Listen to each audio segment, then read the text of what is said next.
प्राचीन काल की बात है। पंजाब के ग्रामीण इलाके में तीरथ नाम का कुम्हार रहता था। वह जितना कमाता था उससे उसका घर खर्च आसानी से चल जाता था।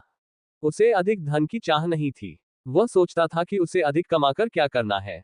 दोनों वक्त वह पेट भर खाता था, उसी से संतुष्ट था। उसकी पत्नी का नाम कल्याणी था। कल्याणी एक अत्यंत सुघड़ और सुशील लड़की थी।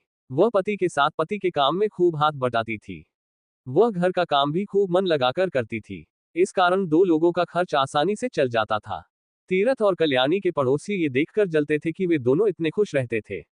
दोनों दिन भर मिलकर काम करते थे। तीरथ पहले की तरह शाम को बांसुरी बजाता रहता था। कल्याणी घर के भीतर बैठी कुछ गाती गुनगुनाती रहती थी।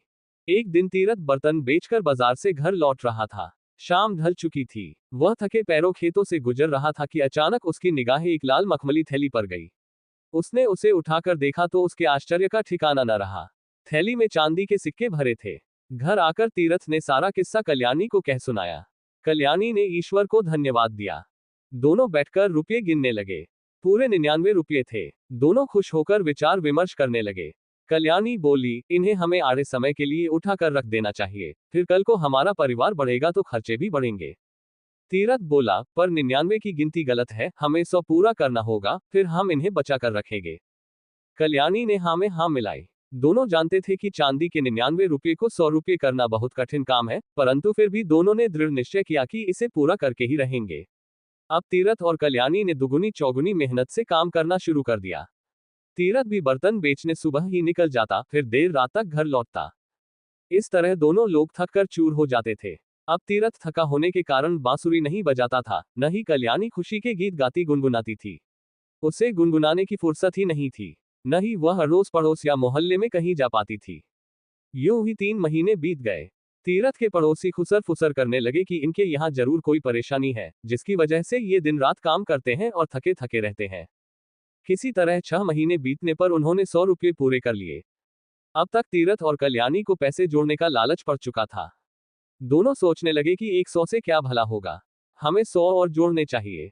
अगर 100 रुपये और जुड़ गए तो हम कोई व्यापार शुरू कर देंगे और फिर हमारे दिन सुख से बीतेंगे। एक दिन पड़ोस की रम्मो ने फैसला किया कि वह कल्याणी की परेशानी का कारण जानकर ही रहेगी।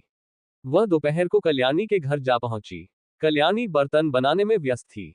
रम्मो ने इधर उधर की बातें करने के पश्चात कल्याणी से पूछ ही लिया, बहन, पहले जो तुम रोज शाम को मधुर गीत गुनगुनाती थी, आजकल तुम्हारा गीत सुनाई नहीं देता। कल्याणी ने यूं ही कहकर बात टालने की कोशिश की और अपने काम में लगी रही।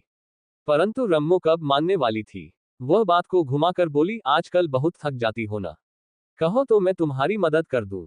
क्या मतलब? रम्मो बोली तो कल्याणी ने पूरा किस्सा कह सुनाया।